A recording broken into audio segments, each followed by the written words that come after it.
안녕하세요. 커피앤크라임 채널에 오신 것을 환영합니다. 이야기에 앞서서 사건에 등장한 등장인물들의 사진이 궁금하시다면 네이버 블로그에 커피앤크라임을 검색하셔서 제 블로그를 확인해보세요. 자, 오늘은 사브리나 코이더라는 여성이 벌인 사건에 대해서 이야기를 해볼까요? 우선 사브리나에 대해 소개를 해보자면 사브리나는 1983년에 알제리에서 태어났지만 어렸을 적 프랑스로 이민을 가서 그곳에서 자란 여성이에요. 사브리나는 어렸을 때부터 힘든 삶을 살았다고 합니다. 삼촌들에게 성폭행을 당했고 가정에서 폭력도 많이 일어나며 좋지 않은 가정이었어요. 그렇게 자란 사브리나는 만 18살이 되었을 때 23살이던 위심 메도운이라는 남성을 만나게 됩니다. 이들은 둘 다 알제리 출신이었고 프랑스에 살았기 때문에 이런 공통점을 가지고 바로 잘 통했고 바로 연애를 시작했어요. 그리고 연애를 한 지 4년이 흘렀을 때쯤 이 둘은 런던으로 같이 이주를 하게 됩니다. 당시 위심은 금융업계에서 일을 하고 있었고 사브리나는 이 직업 저 직업을 전전하며 자신의 길을 찾다가 후에는 패션 쪽에 자리를 잡아서 스타일리스트, 디자이너로서 꽤 성공을 하게 돼요. 이 시기에 이들의 관계는 좋지 않았습니다. 사브리나는 유명인들이랑 어울려 놀고 항상 비싼 레스토랑에만 갔고 위심이랑 점점 멀어져서 결국 결별을 했어요. 그리고 이 시기에 다른 남성의 아이까지 임신을 하게 돼서 사브리나와 아이는 따로 아파트를 얻어 그곳에서 살게 됩니다. 사실 이 이후에도 사브리나와 위심은 만났다 헤어졌다를 반복했지만 2011년 이들은 정말로 끝이 난 것 같았어. 시간은 흘러 사브리나는 28살이 되었습니다. 그리고 어느 날 은행에서 줄을 서 있다가 마크 월튼이라는 남성이랑 마주치게 돼요. 사브리나는 마크가 잘생겼다고 생각을 했고 은행 직원에게 저 남성이 누구인지 아냐고 물었어요. 하지만 은행 직원은 모른다고 답을 했죠. 그리고 운명의 장난인지 마크 또한 자신의 차례가 오자 똑같은 직원에게 사브리나를 가리키며 저 여성이 누구인지 아냐고 물었죠. 서로 첫눈에 반했던 모양이었어요. 그렇게 이들은 은행에서 번호를 주고받았고 사브리나는 그날 밤 자신과 술을 마시러 가자고 데이트 신청을 하게 돼요. 마크는 예전에 보이존이라는 밴드로 활동했던 남성이었고 당시에는 몇몇의 꽤 유명한 밴드들의 매니저였으며 음악 프로듀서로도 활동하며 제니퍼 로페즈, 레이디 가가와도 협업하던 잘 나가던 남성이었습니다. 마크는 그날 밤 사브리나를 만나러 한 바에 갔어요. 그는 데이트를 할 생각에 꽤 들떴죠. 하지만 그가 도착했을 때 바에는 사브리나와 다른 11명의 남성들이 더 있었는데요. 사실 사브리나는 이 남자 저 남자에게 데이트 신청인 척 이들을 다 모아놓고 자신이 부업으로 겸하던 휴대폰 요금제 다단계 영업을 하려고 이들을 불렀던 것이에요. 남성들은 사브리나가 영업을 시작하자 자신들이 속았다는 걸 알고 모두 떠났지만 마크는 그 자리를 지켰어요. 휴대폰 요금제에 관심이 있어서가 아니었고 사브리나에게 관심이 있어서였습니다. 그렇게 이들은 모두가 다 떠나고 둘만 남자 대화를 나누기 시작했고 이들은 점점 더 자주 보며 이들의 사이는 빠르게 가까워졌어요. 사브리나는 자신의 힘든 과거까지 털어놓을 정도로 마크에게 마음을 열게 됐고 안타까움을 느낀 마크는 자신의 삶의 목표가 사브리나를 치유해주고 사랑해주는 것이 되었습니다. 마크는 얼마 지나지 않아서 자신이 살던 노팅힐 지역에서 사브리나의 집으로 옮겨 같이 동거를 시작했고 한 달에 2,000파운드씩 월세로 사브리나에게 주기 시작했습니다. 하지만 같이 살기 시작하며 마크는 빠르게 사브리나의 어두운 면들을 보기 시작했어요. 사브리나는 툭하면 말다툼을 하는 걸 좋아했고 말다툼을 넘어서 자신에게 폭력을 자주 행사하는 어두운 면을 보게 된 것이었어요. 한 번은 자다가 고통에 잠에서 깨게 됐는데 마크가 잠에서 깼을 때 사브리나는 마크의 얼굴을 주먹으로 때리고 있었다고 합니다. 마크가 도대체 왜 때린 것이냐고 묻자 사브리나는 마크가 코를 골아서 그랬다고 해요.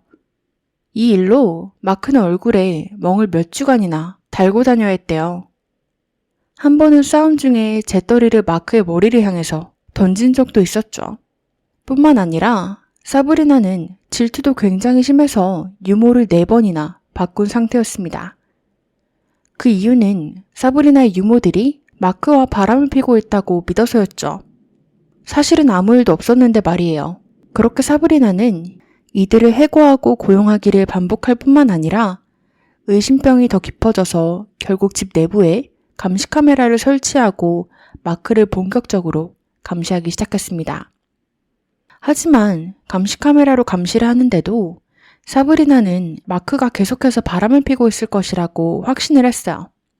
마크는 사브리나가 이렇게 집착증이 심한데도 그녀를 떠나지 않았습니다.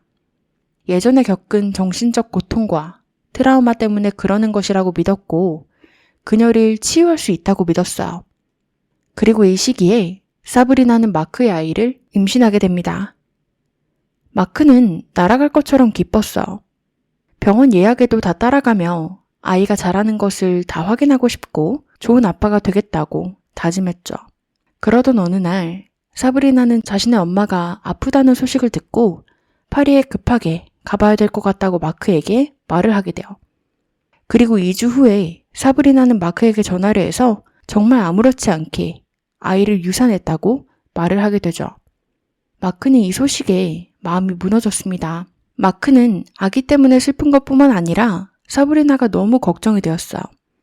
아기가 유산되었다는 소식을 이렇게 태연하게 전하는 걸 보고 사브리나가 혹시 정신적으로 괜찮은지 너무 큰 충격을 받아서 아직 아기가 죽었다는 사실이 와닿지도 않아서 그런 게 아닐까 생각을 했고 사브리나의 오빠에게 전화를 해서 사브리나가 괜찮은지 아기의 죽음을 잘 받아들이고 있는지 질문을 하게 됩니다. 오빠는 혼란스러웠고 마크에게 무슨 소리를 하는 것이냐고 사브리나가 어젯밤에 출산을 해서 아기는 건강하고 잘 있다고 답을 해주게 돼요. 마크는 이 사실을 믿을 수가 없었습니다. 그리고 자신에게 아기가 죽었다고 거짓말을 할 정도면 지금까지 자신에게 해온 말들 중에 뭐가 거짓이고 진실인 건지 모든 것이 혼란스러웠어요. 그렇게 마크는 오빠에게 몇 가지 질문들을 하게 되고 오빠와의 통화 도중에 새로운 사실들을 알게 됩니다. 그가 알아낸 사실 중에 마크에게 제일 큰 충격으로 다가왔던 건 사브리나가 자기 가족들이 파리로 처음 이민을 왔을 때 너무 가난해서 음식물 찌꺼기를 먹으면서 살았고 마트에서 생계를 유지하기 위해서 도둑질을 해야 됐다고 말을 했었는데 사브리나의 오빠는 그렇게 가난하면 어떻게 프랑스를, 그것도 프랑스에서 물가가 제일 비싼 파리로 올 생각을 했겠냐고 자신의 가족들은 경제적으로 여유가 있었다고 말을 해주게 되고 마크는 이렇게 모든 것이 거짓말로 이루어진 여자의 곁에 더 이상 있지 못하겠다고 생각을 하고는 사브리나를 떠나게 됩니다. 마크는 그녀랑 손절을 했지만 그럼에도 새로운 출발은 도와주고자 런던 외곽에 집을 얻어서 6개월치 월세를 미리 내주고 그곳에 사브리나랑 아이가 살 보금자리를 마련해주고 2013년 8월 사브리나와 아이는 런던에, 마크는 아예 영국을 떠나서 LA로 거처로 옮기게 돼요. 그리고는 금전적 지원을 아예 끊었습니다. 사브리나는 이걸 용납할 수가 없었어요. 그 전에는 마크가 매달 주는 돈을 가지고 자신이 마음대로 쓸 수 있었는데 이제는 자신이 버는 돈으로 알아서 먹고 살아야 됐으니까요. 그래서 사브리나는 복수를 하고자 마크의 주 고객들에게 전부 전화를 해서 마크가 소아성애자이고 자신의 아이들도 마크의 피해자라며 그런 사람과 같이 일하지 말라고 마크의 명성을 더럽히기 시작했습니다. 경찰에도 30번이 넘는 신고를 했어요. 하지만 경찰은 이게 다 거짓인 것을 알았습니다. 왜냐면 매번 신고 내용이 달랐고 신고 내용 중에는 마크가 사브리나의 고양이를 성폭행했다는 내용이 있었는데 사브리나는 고양이를 키웠던 적이 단 한 번도 없었기 때문이에요. 또 당시 사브리나가 새로 살게 된 지역은 런던 외곽의 작은 동네였기 때문에 동네 사람들이 모두 다 알고 작은 일이 일어나면 소문 또한 빠르게 퍼지던 곳이었는데 사브리나의 이상한 성격은 사람들의 이목을 샀고 그녀의 난폭한 성격에 대해 빠르게 소문이 퍼지게 됩니다. 한 번은 사브리나가 장을 보러 갔다가 지갑을 두고 왔다는 사실을 알게 되었는데 정상인이라면 다시 집에 가서 지갑을 가져와서 돈을 지불해야 되잖아요? 그런데 사브리나는 자신이 장 본 물건과 함께 집을 가게 해달라고 난리를 치기 시작했어요.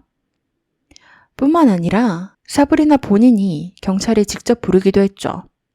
경찰은 당연히 마트의 편이었고 사브리나에게 돈을 지불하지 않으면 물건을 가지고 집에 갈 수 없다고 가르쳐야 됐죠.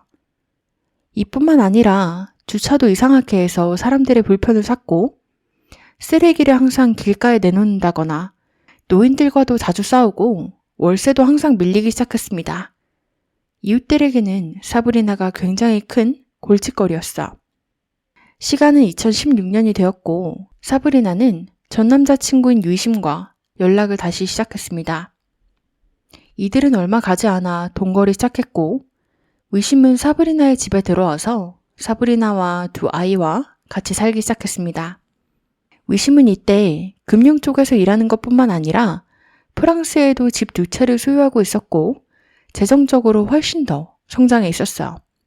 위심은 아직도 사브리나를 정말 사랑했어요. 그녀를 위해선 뭐라도 할 수 있었고 사브리나의 아이들 또한 자신의 친자식처럼 대해주며 매일 등하교도 시켜주고 정말 좋은 아빠의 역할이 되어줬죠. 하지만 사브리나는 위심을 그냥 호구 정도로 생각했던 것 같아요. 위심이랑 같이 동거를 하면서도 그녀는 몇 번이나 바람을 폈고 그에게 들키기도 했지만 위심은 여전히 사브리나의 곁을 지켰어요. 하지만 사브리나는 아직 마크에게 더 마음이 있었습니다.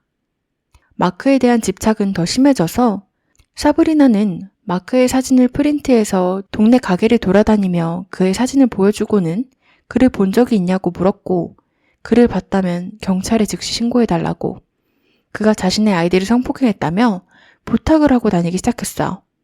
마크는 더 이상 영국에 살지도 않는데 말이에요. 그녀의 거짓말은 점점 더 심해져서 마크가 자신의 남자친구 위심까지 성폭행해서 그의 정자를 빼간 다음 그 정자로 흑마법을 하고 있다고 점점 그녀의 억지는 걷잡을 수 없이 심해졌습니다. 2017년 위심은 점점 지치기 시작했어요. 육아는 자기 혼자 다 하고 사브리나는 항상 밖에서 뭔가를 하느라 바빴으니까요. 그렇게 위심과 사브리나는 상의 끝에 오페어를 고용하기로 결정을 하게 됩니다. 오페어란 예전에 스테판 그랜트 사건에서도 나왔지만 주로 다른 나라 출신의 젊은 사람들을 숙식을 제공해주는 대가로 아이들을 돌봐주는 그런 형태로 고용이 되는 직업입니다. 그렇게 이들은 소피 라이오넷이라는 여성을 고용했어요. 소피는 1996년에 프랑스에서 외동딸로 태어난 소녀였습니다. 소피는 어렸을 때부터 다정하고 따뜻한 성격으로 사람들이 모두 다 좋아했어요. 아이들이랑 동물들을 좋아하는 성격을 가져서 오페어라는 직업의 성향은 소피랑 잘 맞을 것 같았기 때문에 지원을 했고 사브리나 위심 커플과 연결이 된 거였죠. 사실 오페어라는 직업은 직업으로 보기는 힘들고 숙식 제공의 대가로 노동력을 지급하는 게 더 맞다고 보면 될 것 같아요. 소피가 이 커플로부터 받은 한 달 급여는 하나로 8만 원이 조금 웃도는 63달러였습니다. 하지만 소피는 영국에서 영어도 배우고 싶었고 아이들을 좋아했기 때문에 돈보다는 경험을 위해서 지원한 거였기 때문에 상관이 없었어요. 소피는 사브리나의 아이들을 만나자마자 굉장히 잘 통했고 아이들에게 프랑스어도 가르쳐주고 이웃들도 소피를 굉장히 좋아했어요. 사람들과 잘 어울리지 못하는 사브리나조차 소피랑 잘 지냈고 소피에게 옷을 예쁘게 코디하는 법, 화장하는 법 등등을 가르쳐주며 잘 지내는 듯 했지만 이 행복은 오래가지 못했습니다.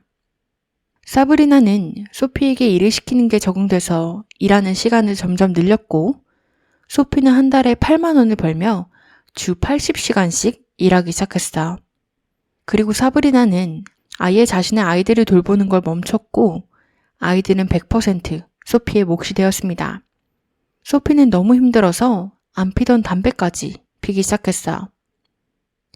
이들이 살던 동네에는 소피가 자주 가던 피쉬앤칩스 가게가 있었습니다. 이날도 소피는 평소처럼 피쉬앤칩스를 먹으러 가게에 찾아갔어요. 이곳의 사장은 마이클이라는 남성이었는데 마이클은 소피가 굉장히 피곤해 보이는 걸 눈치채고 괜찮냐고 물었습니다. 소피는 사실 괜찮지 않다고, 자신이 생각했던 것보다 일이 훨씬 힘들다고 토로했어요. 하지만 루틴에 적응이 되면 괜찮아지리라 믿고 소피는 아직 희망이 있는 듯 했습니다. 이날 마이클은 안타까운 마음에 피쉬앤칩스에 대한 돈을 받지 않고 공짜로 주게 됩니다. 그런데 몇 시간이 지났을까? 가게에는 잔뜩 화가 난 사브리나가 소피랑 함께 찾아왔어. 사브리나는 마이클을 향해서 대체 왜 소피에게 공짜로 줬냐며 앞으로는 절대 그런 짓 하지 말라고 소피는 받을 자격이 없다면서 소리를 지르기 시작했어. 그리고 소피에게는 다음부터 마이클이 공짜로 준다고 해도 꼭 돈을 내라고, 그것이 고객으로서 해야 될 의무라면서 소리를 지르고 폭력적으로 소피의 팔을 확 잡아채고는 가게를 떠나게 됩니다. 마이클은 이걸 보고 할 말을 잃었고 소피가 더 걱정이 되었어. 사람들이 있는 곳에서도 저렇게 대하는데 집에 있을 땐 대체 얼마나 더 심할까 싶어서 말이죠. 마이클은 다음에 소피가 찾아왔을 때 소피를 따로 불러서 혹시 프랑스로 돌아가고 싶은데 돈이 없는 거라면 자신이 비행기 표를 사줄 테니까 사브리나에게 말하지 말고 떠나라고 제안을 하게 돼요. 소피는 감사하지만 그건 옳지 않는 것 같다고 거절을 했습니다. 사실 이들의 집에서는 소피는 마이클이 상상했던 것보다 훨씬 더 심하게 괴롭힘을 당하고 있었어요. 사브리나는 소피가 자신의 전 남자친구인 마크랑 바람을 피고 있다고 굳게 믿었습니다. 이 둘은 태어나서 만난 적도 단 한 번도 없고 아는 사이도 아니었는데 말이죠. 소피는 아니라고, 그 사람이 누군지도 모른다고 했지만 사브리나는 자신이 원하는 대답이 아니었기에 믿지 않았어요. 그리고 소피에게 쌍욕을 하고 더 많은 일거리를 주며 힘들게 했죠. 하지만 소피는 이런 일들에 대해서 아무에게도 말하지 않았습니다. 꼭 참고 있었어요.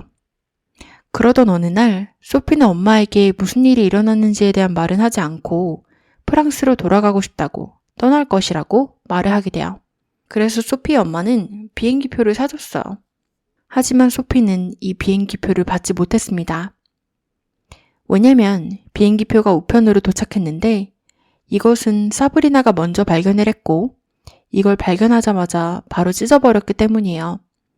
그리고 사브리나는 소피의 여권을 포함한 모든 개인 물품들을 숨겨버렸습니다. 절대 못 떠나게 말이죠. 2017년 6월, 괴롭힘은 더 심해졌고 사브리나는 소피가 밤에 모두 잠이 들 때면 마크를 집에 들여 마크가 자고 있는 가족들에게 주사기로 마약을 주입하고 있지 않냐며 또 말도 안 되는 추궁을 하기 시작했습니다. 그리고는 소피의 휴대폰도 빼앗고 소피가 가족들이랑 통화하고 싶으면 사브리나의 휴대폰으로 그녀가 들을 수 있게 스피커폰으로 하는 조건으로만 통화가 가능했어요. 또 외출 시간도 제한이 걸려서 아이들을 등하교하거나 장을 보러 갈 때를 제외하고는 외출이 아예 불가능했죠. 그리고 후에는 이것들마저 불가능해져서 장을 보러 가고 아이들 등하교시키는 것도 위심의 목이 되었어요. 소피는 그냥 감금된 신세였죠. 그리고 사브리나는 위심에게 소피의 학대를 도울 것을 시켰습니다. 이들은 소피를 벽장 같은 곳에서 지내게 만들었고 잠을 못 자게 며칠간을 깨어있게 만들고 욕조에서 물고문을 하기 시작했어요. 폭력 또한 행사했고요. 그리고 이걸 녹화했습니다. 초반 녹화본에는 사브리나가 폭력을 행사할 때마다 위심이 말리는 게 녹화되었지만 녹화본의 개수가 많아지며 나중에는 녹화 내용에서도 위심 또한 폭행에 가담하며 사브리나를 말리는 모습이 없었어요. 그리고 이러한 폭행과 괴롭힘이 점점 심해지자 소피는 마크를 태어나서 만나본 적이 없음에도 마크와 만났다고 하면 결과가 달라질까 싶어서 마크를 만났다고 대답을 하기 시작했고 어느 날 사브리나와 위심은 욕조에 물을 받아놓고 소피에게 물고문을 하며 괴롭히다가 소피는 결국 목숨을 잃게 돼요. 그리고 엽기적인 건 소피가 욕조에서 죽자 그녀의 시신 바로 옆에서 이들은 관계까지 맺었어요. 그리고는 여행 가방을 가져와서 소피의 시신을 거기에 넣게 됩니다. 2017년 9월 20일 소방서에서는 사브리나의 이웃으로부터 신고 전화를 받게 돼요. 사브리나의 집 뒷마당에서 검은 연기랑 함께 계속해서 이상한 악취가 진동을 한다는 신고 전화였습니다. 그렇게 소방관들은 이들의 집에 방문을 했고 위심이 문을 열어줬어. 소방관은 검은 연기와 악취가 난다는 신고를 받았다고 무슨 일이냐고 물어봤고 위심은 별거 아니라고 뒷마당에서 닭고기를 굽고 있어서 그런다고 넘겼습니다.